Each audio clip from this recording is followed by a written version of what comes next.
Assalamualaikum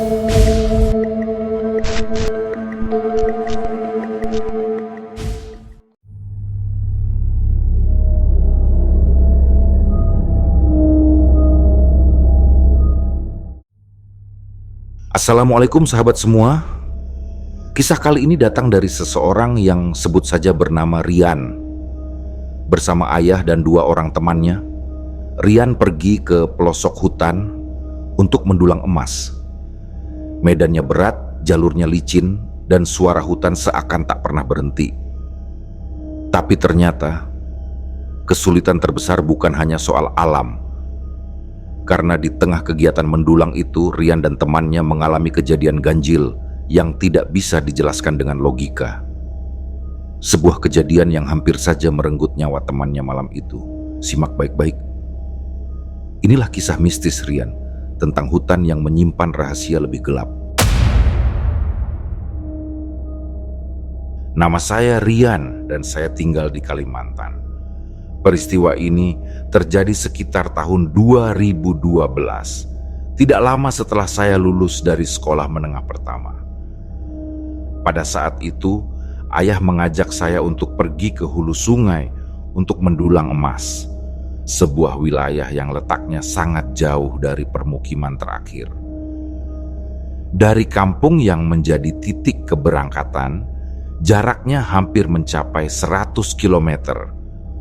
Wilayah tersebut tidak dapat dicapai sepenuhnya dengan kendaraan. Beberapa bagian jalan hanya dapat dilewati dengan berjalan kaki atau menggunakan perahu kecil. Tujuan kami saat itu adalah sebuah tempat yang dikenal dengan nama Jeruk. Lokasi tersebut merupakan salah satu titik penambangan tradisional yang hanya dihuni sementara oleh para pendulang emas.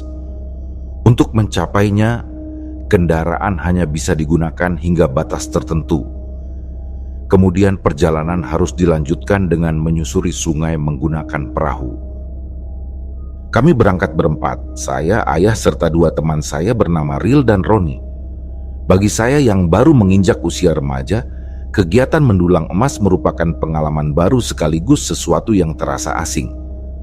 Saya belum pernah ikut ayah pergi sejauh itu, apalagi menuju hulu sungai yang oleh para penambang tua sering digambarkan sebagai wilayah yang sunyi dan penuh risiko. Kami berangkat pukul 8 pagi dan tiba di kampung Muara Mara sekitar pukul 4 sore. Karena sudah terlalu larut untuk melanjutkan perjalanan, kami memutuskan bermalam di sana. Keesokan paginya, tepat pukul 8, kami kembali melanjutkan perjalanan memasuki jalur hutan yang lebih dalam. Perjalanan sejauh 100 km itu penuh rintangan. Jalan yang kami lalui licin, becek, dan di beberapa titik dipenuhi lintah yang menempel tanpa terasa pada kaki. Tidak semua orang sanggup melewati jalur tersebut. Hanya mereka yang sudah terbiasa dengan medan hutan yang dapat bertahan. Ketika kami akhirnya mencapai lokasi yang dituju, beberapa penambang yang telah lebih dahulu bekerja di sana menyambut kami dengan sikap hangat, namun secukupnya. Di tempat seperti itu, orang saling menerima semata-mata karena kesamaan nasib dan pekerjaan. Kami mulai bekerja pada hari pertama dan memperoleh hasil sekitar 10 gram emas. Lokasi penambangan berada di lereng bawah gunung, tepat di dekat aliran sungai. Tempat material batu bercampur tanah dan pasir. Menurut para penambang, emas akan terus menyusut ke bagian yang lebih rendah seiring berjalannya waktu karena sifatnya yang berat. Oleh sebab itu, sebagian besar penambang mencari celah bebatuan besar untuk menemukan butiran emas yang tertahan di sana. Sebelum mulai bekerja secara penuh, kami membangun sebuah pondok sederhana. Hanya dalam 1 hari, pondok itu selesai dan kami dapat memulai aktivitas berikutnya. Di lokasi tersebut terdapat beberapa kelompok penambang lain, namun kami tidak benar-benar saling mengenal. Meski demikian, hubungan sosial tetap terjalin sebatas rasa kemanusiaan dan kebutuhan untuk saling menjaga. Di antara para penambang, saya berkenalan dengan seorang pria bernama Apan. Usianya sekitar pertengahan 20-an, jauh lebih tua dibandingkan saya. Ia sudah lama bekerja di hutan dan terlihat lebih matang serta berpengalaman. Kami cukup cepat akrab karena sering bekerja pada area yang berdekatan. Namun di dekat area sungai, terdapat sebuah pohon besar yang dikenal sebagai pohon kayu ara. Pohon itu berdiri di pinggir sungai dan menjadi perbincangan semua penambang. Tidak ada seorang pun yang berani menggali atau bekerja di bawah pohon tersebut. Alasannya sederhana namun penuh tanda tanya. Pohon itu dianggap angker. Teman saya, Apan, pada akhirnya memutuskan untuk bekerja di bawah pohon kayu ara itu.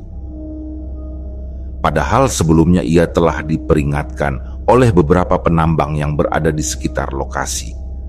Mereka berkata, "Jangan mengerjakan bagian itu, nanti kamu mendapat masalah. Pohon itu tidak boleh diganggu." Tidak ada satupun penambang, baik yang baru maupun yang sudah lama bekerja di sana, yang berani mengganggu tanah di bawah pohon tersebut, termasuk kami. Pohon kayu ara itu memang dianggap sebagai tempat yang memiliki kekuatan mistis. Para penambang sering mengaku melihat penampakan di bawahnya, sesuatu yang tidak pernah benar-benar dijelaskan bentuknya, tetapi cukup membuat siapapun menghindari lokasi itu. Namun, Apan tampaknya tidak mempedulikan peringatan tersebut. Dengan sikap yang terkesan acuh, ia langsung menggali di wilayah yang selama ini dianggap terlarang. Hasil yang ia dapatkan benar-benar mengejutkan. Pada hari pertama ia bekerja di bawah pohon itu, ia memperoleh sekitar 30 gram emas dalam satu hari. Kabar tersebut cepat menyebar dan para penambang lain sempat gempar karena hasil sebanyak itu jarang terjadi. Apan terlihat sangat senang. Namun, keadaan berubah pada keesokan harinya. Apan mulai merasa tidak enak badan. Ia bercerita kepada saya bahwa tubuhnya terasa demam, dan malam sebelumnya ia mengalami mimpi yang aneh. Dalam mimpinya, lokasi yang ia gali berubah seperti sebuah istana gaib yang berada tepat di bawah pohon kayu ara itu. Ia berkata bahwa mimpi itu terasa begitu nyata.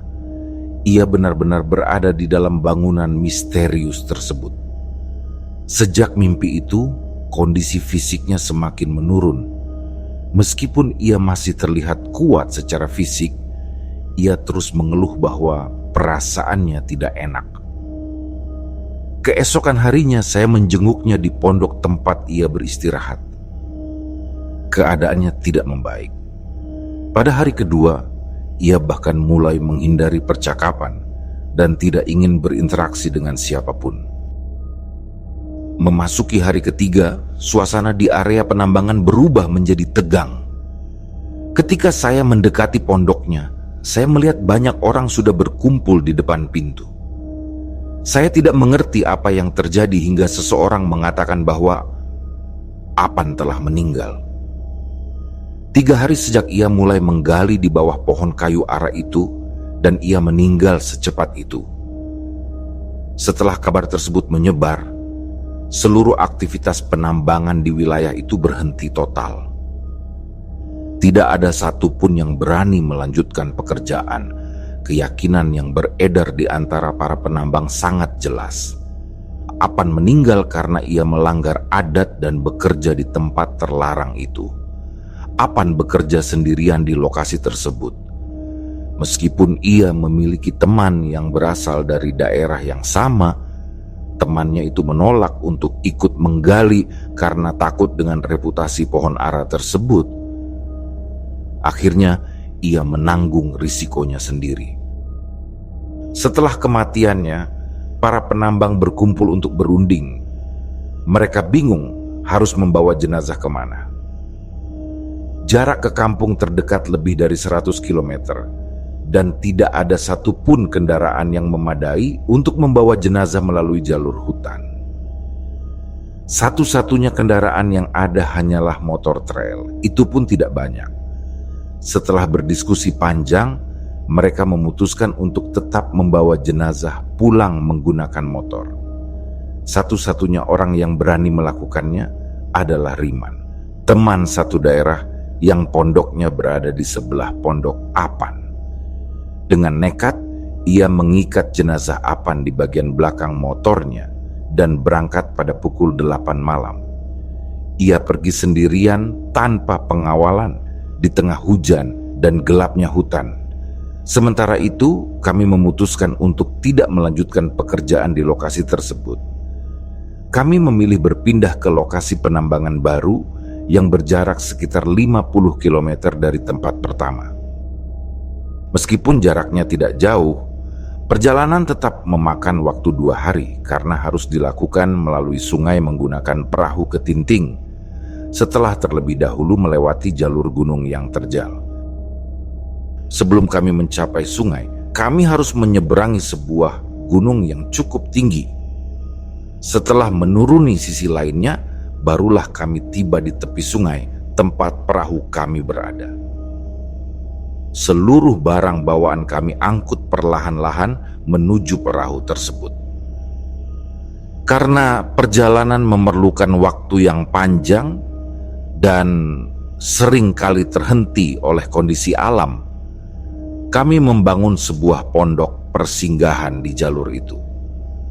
Pondok kecil tersebut kami gunakan sebagai tempat bermalam apabila hari sudah terlalu gelap untuk melanjutkan perjalanan. Malam itu, kami tiba di pos pertama dan memutuskan untuk bermalam di sana. Sekitar pukul 6 sore, saya sedang membakar ikan di bawah pondok, sedangkan ayah duduk di bagian atas sambil mengawasi keadaan sekitar. Suasana hutan begitu sunyi, hanya terdengar suara serangga dan desir angin yang lewat di antara pepohonan. Tiba-tiba terdengar suara teriakan keras, jeritan yang sangat jelas, terdengar seperti suara manusia yang memanggil dari kejauhan. Suara itu memecah sunyi hutan dan bergema ke segala arah. Saya terkejut dan spontan meloncat berdiri. Ayah pun segera turun dari tempat duduknya dan melihat sekeliling dengan pandangan waspada. Ia kemudian meniupkan sesuatu, sebuah kebiasaan yang saya ketahui sebagai salah satu cara mengusir gangguan gaib. Seketika, suara teriakan itu hilang begitu saja. Hanya keheningan yang tersisa. Namun entah mengapa keheningan itu terasa lebih menakutkan daripada suara teriakannya. Saya merasa ketakutan dan duduk kembali dengan gemetar. Ayah berkata dengan nada tegas, "Jangan pergi kemana-mana dulu. Kalau nanti kukatakan untuk jalan, barulah kita jalan. Kita bertahan di sini saja malam ini.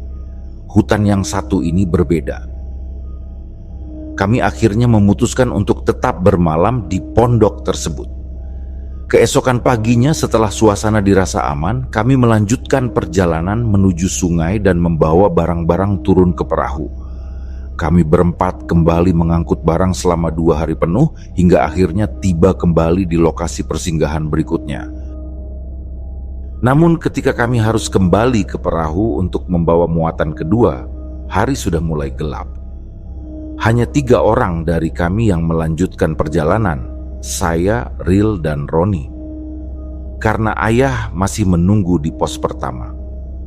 Berperahu pada malam hari mustahil dilakukan. Alur sungai yang sempit dan gelap bisa membawa bencana. Karena itu, kami bertiga terpaksa membangun pondok darurat di tepi sungai Mahakam, di atas pasir lembut yang menghadap aliran air. Setelah pondok selesai, kami menarik perahu ke atas pasir agar aman dari arus sungai. Hari sudah gelap dan kami memilih masuk ke pondok untuk beristirahat. Saat teman kami yang terakhir masuk ke dalam pondok, tiba-tiba terdengar suara bantingan keras. Ia menjerit tertahan sambil memegang kepalanya. Ketika kami menyalakan lampu, terlihat benjolan besar di pelipisnya, dan sebuah batu berukuran cukup besar tergeletak tidak jauh dari tempatnya berdiri. Teman saya itu langsung menuduh kami berdua telah melemparnya. Ia marah besar karena baginya tidak masuk akal jika batu sebesar itu bisa menimpanya secara tidak sengaja. "Siapa yang melempar aku? Jangan bercanda. Kepala aku benjol begini," katanya dengan suara tinggi. Saya dan satu teman lainnya berusaha menjelaskan, "Kami tidak melemparmu. Untuk apa kami melempar teman sendiri di dalam hutan seperti ini?" Ia tidak percaya. "Kalau bukan kalian, siapa lagi? Kita hanya bertiga di sini." Saya sampai bersumpah bahwa saya tidak melakukannya. Tidak ada gunanya bercanda seperti itu di tengah hutan. Namun ia tetap kesal dan terus mempertanyakan bagaimana mungkin batu sebesar itu bisa tiba-tiba mengenai kepala seseorang tanpa pelaku yang terlihat. Setelah ketegangan di dalam pondok, kami bertiga memutuskan untuk keluar dan memastikan keadaan di luar. Senja baru saja berubah menjadi gelap dan hanya cahaya tipis dari lampu kecil yang membantu kami melihat sekitar. Saat kami melangkah keluar, kami tertegun oleh apa yang tampak di hadapan kami. Perahu yang sebelumnya kami tarik ke atas pasir kini terlihat bergerak sendiri. Tubuhnya bergoyang naik turun, seperti sedang dinaiki seseorang. Gerakannya tidak pelan. Perahu itu berguncang dengan ritme yang teratur. Kami bertiga hanya berdiri terpaku menyaksikan perahu itu diguncang terus-menerus. Tidak ada satupun dari kami yang berani mengeluarkan suara, apalagi menegur. Kami mengerti sepenuhnya bahwa yang sedang bermain dengan perahu itu bukan manusia. Kami diam membisu sampai waktu terasa berlalu sangat lama. Tidak ada satupun yang berani berbicara tentang kejadian itu sampai fajar menyingsing. Seolah kami semua mencoba menolak kenyataan bahwa kami baru saja melihat sesuatu yang tidak seharusnya ada. Namun ketika pagi datang, pertanyaan tetap muncul. "Tadi itu makhluk apa?" tanya salah satu dari kami. Saya menarik napas panjang, mencoba menghilangkan bayangan yang masih menancap dalam pikiran saya. Makhluk itu duduk di atas perahu, mengayun perahu seperti sedang bermain. Tubuhnya hitam, hanya satu sosok, dan yang paling jelas terlihat adalah bulu-bulunya, panjang dan acak-acakan. Setelah kejadian itu, salah satu teman kami mulai jatuh sakit. Badannya demam dan menggigil seperti orang yang meriang. Malam itu, ia duduk termenung di pinggir pondok, tatapannya kosong. Saat saya selesai mandi sore itu, saya kembali dan melihat teman saya yang bernama Ril bersikap aneh. Wajahnya pucat, matanya kosong, dan ia tidak merespons ketika dipanggil. Ketika saya mencoba memegang tangannya, jari-jarinya kaku dan sulit dibuka. Badannya seperti membeku. Saat itulah kami sadar ia kerasukan. Kami panik. Kami dudukan ia di lantai pondok sambil mencoba menanyakan apa yang terjadi. Namun ia tidak menjawab sepatah kata pun. Suaranya hilang. Hanya isyarat yang ia berikan, gerakan tangan yang tampak seperti perintah. Ia mengisyaratkan sesuatu yang pada akhirnya kami pahami. Ia meminta telur. Melalui gerakan tangan, ia seperti menyampaikan pesan marah. "Kalian berani masuk ke wilayahku tanpa izin." Tidak ada yang berani membantah. Kami segera mengambil telur yang memang selalu kami bawa ketika masuk hutan, bukan untuk dimakan, tetapi sebagai alat penawar jika terjadi gangguan gaib. Bersama telur, kami mengambil beras kuning. Kami letakkan semuanya di atas air sebagai sesaji, lalu menghanyutkannya. Tidak lama setelah itu, tubuh Ril mereda. Nafasnya kembali normal. Matanya memejam sejenak. Kemudian ia membuka mata dengan kebingungan. Ia sama sekali tidak ingat apa yang baru saja terjadi. Ia terlihat seperti orang yang baru bangun.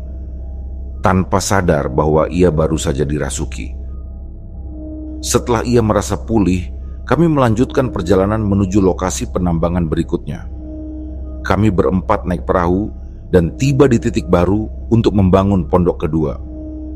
Jarak antara pondok kami dan pondok mereka hanya sekitar 10 meter. Saya tidur bersama ayah di pondok sebelah kanan, sementara Ril dan satu teman lainnya tidur di pondok sebelah kiri. Namun di lokasi baru ini, emas yang kami dapatkan jauh lebih sedikit. Karena itu, ayah mencoba melakukan sebuah ritual mistis untuk memanggil roh penjaga wilayah itu agar menunjukkan tempat yang lebih kaya emas. Ia mengambil telur yang tersisa dan meletakkannya di atas sebuah ancak kecil di dekat pondok. Setelah itu ia melakukan ritual sawai, ritual pemanggilan roh-roh penjaga tanah. Setelah ayah menyelesaikan ritual sawai, ia menyebut nama-nama roh penjaga tanah sebagaimana yang diajarkan oleh orang-orang terdahulu. Ritual itu dilakukan menjelang sore ketika cahaya matahari mulai meredup dan hutan perlahan diselimuti bayangan. Inti dari pemanggilan itu sederhana namun syarat risiko.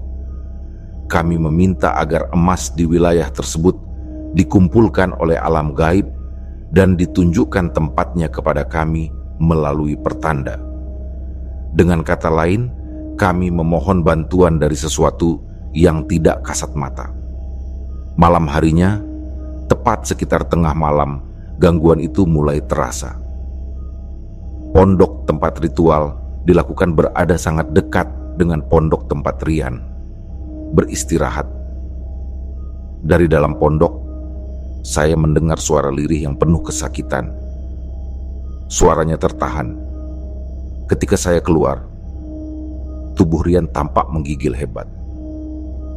Wajahnya pucat dan keringat dingin membasahi seluruh tubuhnya. Dia tidak mengeluh panjang, hanya memegangi perut dan dadanya sambil terus merintih. Tidak lama kemudian ia kembali diam meski tubuhnya masih bergetar. Keesokan paginya kondisinya belum membaik. Wajahnya semakin pucat. Ia berkata dengan suara lemah, "Tadi malam banyak sekali orang berkumpul di sini, tepat di dekat pondokku. Mereka berdiri di sekelilingku." Ia kemudian bertanya kepada ayah saya, "Apa yang kita pasang di situ, Om? Mengapa tadi malam banyak sekali orang datang?" Ayah menjawab dengan tenang, "Itu sesajen, itu bagian dari sawai. Kita memang memanggil mereka. Jadi wajar jika mereka datang." Mendengar itu, saya merasakan bulu kuduk saya berdiri. Jika benar roh-roh itu datang, berarti mereka berada di sekitar kami sepanjang malam, mengamati kami, mengitari pondok, mungkin bahkan melewati tempat kami tidur. Kami tetap mencoba bekerja selama 3 hari berikutnya, tetapi kesehatan Rian semakin memburuk. Demamnya tidak turun, tubuhnya semakin menggigil, dan ia sering memegangi dada seperti sulit bernapas. Akhirnya ia memohon kepada kami, "Tolong antar aku pulang. Aku tidak sanggup lagi berada di sini. Badanku tidak kuat menerima hawa dari tempat ini. Aku sudah terlalu lemah." Saat kami membantunya berdiri, saya melihat warna kulitnya sudah berubah menjadi putih pucat, seperti kehilangan darah. Tatapan matanya kosong dan langkahnya terhuyung-huyung. Keadaannya membuat kami takut ia akan menyusul nasib Apan. Karena itu kami memutuskan berhenti menambang. Kami pulang menggunakan perahu, meninggalkan lokasi itu pada pukul 2 siang. Ketika matahari mulai tenggelam dan kami memasuki alur sungai yang sempit, sekitar 5 meter lebarnya, kami melihat banyak ikan besar berenang dekat permukaan. Melihat itu, saya berinisiatif memasang pukat untuk membawa pulang sedikit persediaan. Namun, sementara saya sibuk menangkap ikan, Rian semakin merosot kondisinya. Ia tidak lagi mampu berbicara dengan jelas. Nafasnya berat dan pendek.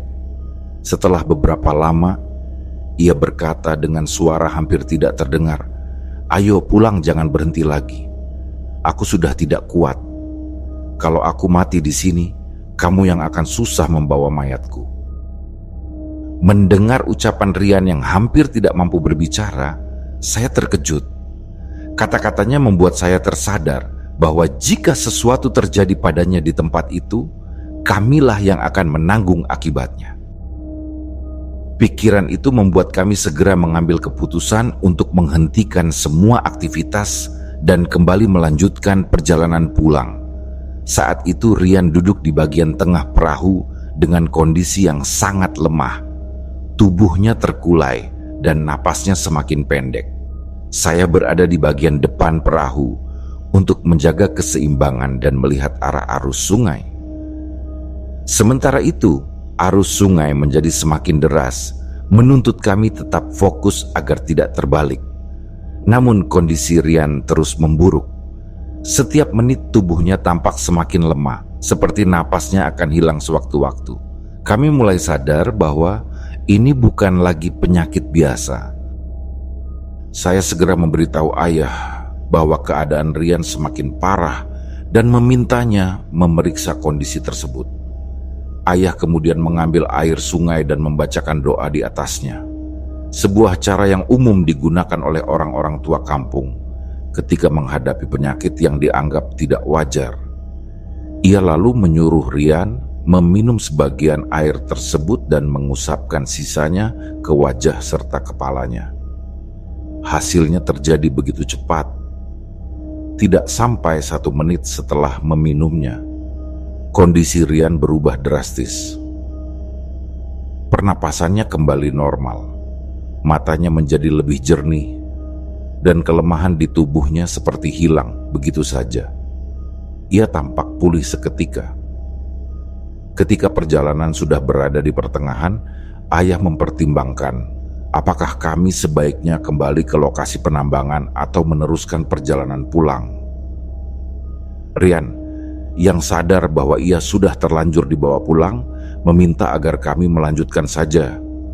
Dengan mempertimbangkan apa yang baru saja terjadi, kami sepakat untuk tidak kembali ke lokasi tersebut. Kami yakin jika ayah terlambat menyadari kondisi Rian, mungkin hari itu ia sudah tidak selamat. Barulah setelah beberapa waktu kami memahami penyebab gangguan yang menimpanya. Rian mengalami gangguan dari makhluk halus sejak kejadian lemparan batu pada malam pertama, ditambah lagi dengan kehadiran makhluk yang datang melalui ritual sawai yang dilakukan ayah. Rian memang memiliki aura yang lemah, sesuatu yang dalam istilah kampung disebut lemah bulu, yaitu kondisi seseorang yang lebih mudah diganggu makhluk halus karena tidak memiliki penolak batin yang kuat. Sejak awal tanda-tandanya sudah terlihat. Bahkan sebelum mencapai pondok pertama, saya melihat sendiri ada sebuah batu besar dilempar dari tepi sungai ke arah perahu kami. Saat itu tidak ada satupun orang di sana, tetapi batu itu meleset. Ayah mengatakan bahwa jika batu itu mengenai kami, maka nyawa kami mungkin sudah melayang saat itu juga. Dari perhitungan kasar, hasil penambangan dari lokasi pertama dan kedua berjumlah sekitar 40 gram emas. Tidak terlalu banyak, mengingat risiko besar yang kami hadapi selama berada di sana. Menurut pengamatan saya, tidak ada perubahan yang berarti pada jumlah emas setelah ayah melakukan ritual pemanggilan makhluk gaib. Sekilas memang tampak kami memperoleh lebih banyak, namun ketika ditimbang secara keseluruhan, hasilnya hanya sekitar 40 gram.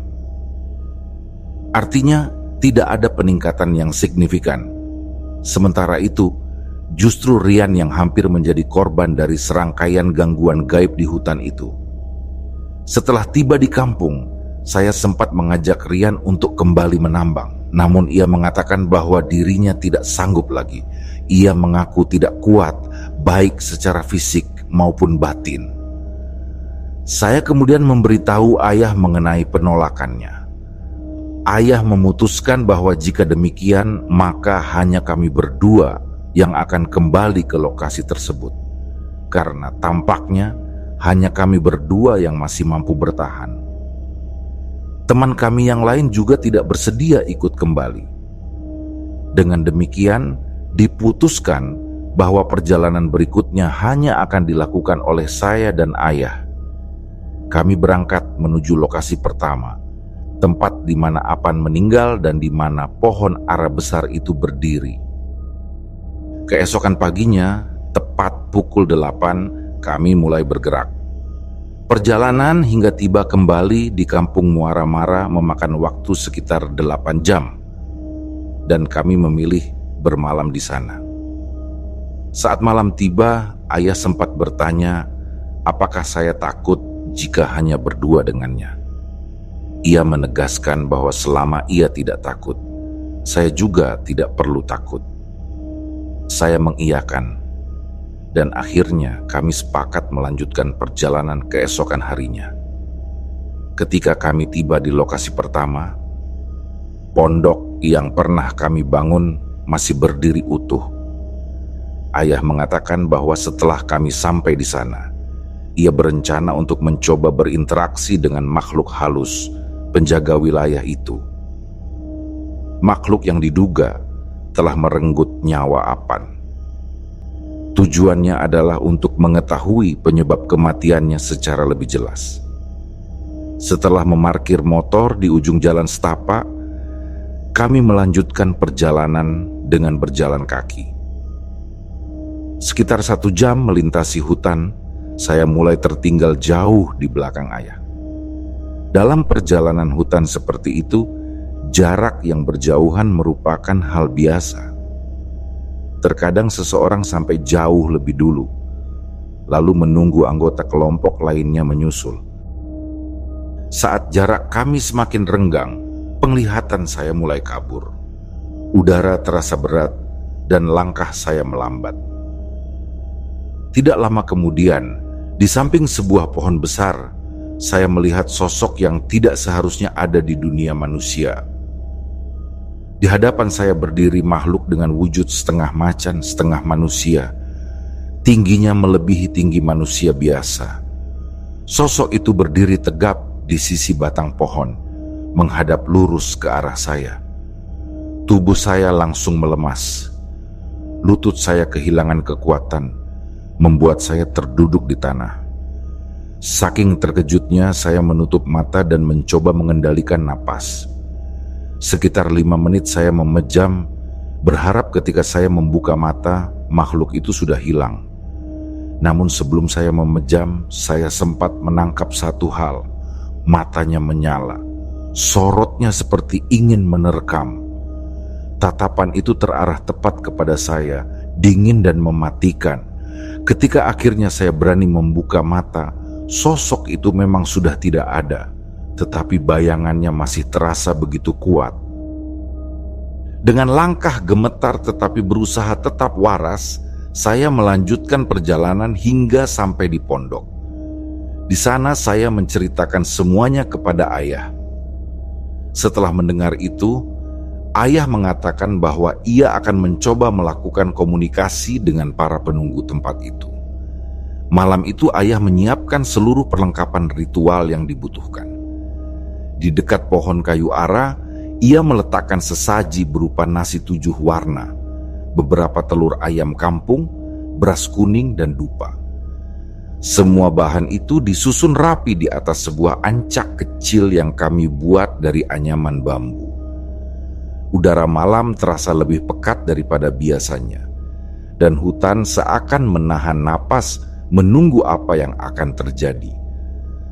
Ayah menanyakan, apakah saya ingin ikut serta menyaksikan ritual tersebut? Saya memutuskan ikut, meski hati saya diliputi rasa cemas.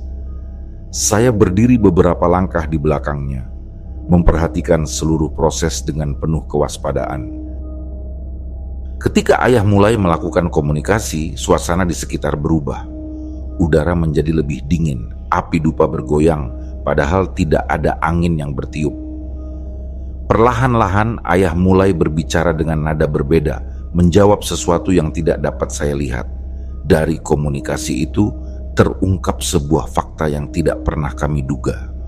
Pohon ara besar itu ternyata merupakan peninggalan dari masyarakat adat lama yang pernah mendiami wilayah tersebut. Dulu, pohon itu dijadikan tempat ritual dan bahkan dijadikan kuburan bagi bayi yang meninggal saat dilahirkan. Batang pohon itu dibelah menjadi sebuah kotak besar, kemudian bayi yang meninggal diletakkan di dalamnya sebelum ditutup kembali oleh kulit kayu. Pohon itu tumbuh besar bersama kematian yang disimpannya.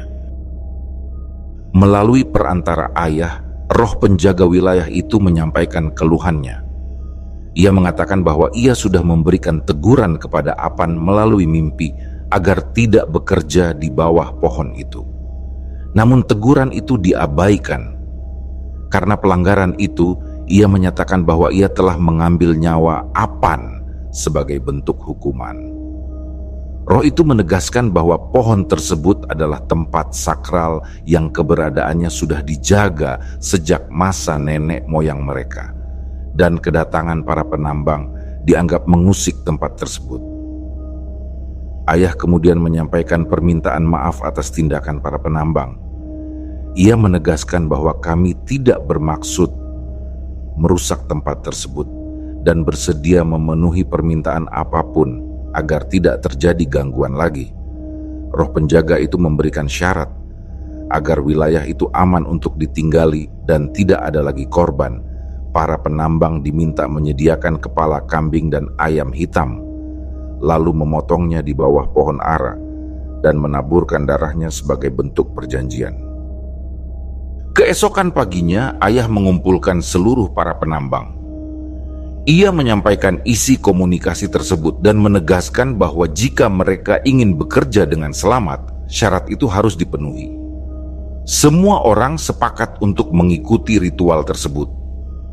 Ketika saya menanyakan apakah bayi yang dikubur itu dikebumikan di tanah atau di batang pohon, ayah menjelaskan bahwa menurut roh penjaga, bayi itu memang dikubur di dalam batang pohon. Karena itu, pohon tersebut menjadi sangat angker. Ada nyawa yang tertanam di dalamnya. Hingga kini, tidak ada seorang pun yang berani bekerja di dekat pohon ara tersebut. Tempat itu tetap ditinggalkan dan dianggap sebagai wilayah larangan. Tentang harta peninggalan Apan, emas yang ia dapatkan sehari sebelumnya, semuanya diserahkan kembali kepada keluarganya. Tidak ada yang mengambil sedikit pun. Para penambang menghormati bahwa itu adalah hak almarhum. Dari komunikasi itu pula saya mengetahui bahwa kawasan itu dulunya merupakan perkampungan tua dari masa kerajaan Dayak. Masyarakat Dayak pada masa itu sering berpindah tempat mengikuti kesuburan tanah. Jika tanah tidak lagi subur, mereka pindah ke lokasi baru. Sisa-sisa perkampungan itulah yang kini berubah menjadi hutan angker.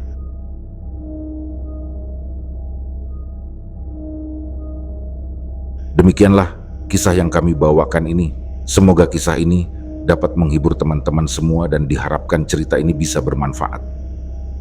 Baiklah, terima kasih untuk teman-teman yang telah mendengarkan cerita ini dan juga yang telah mendukung channel ini.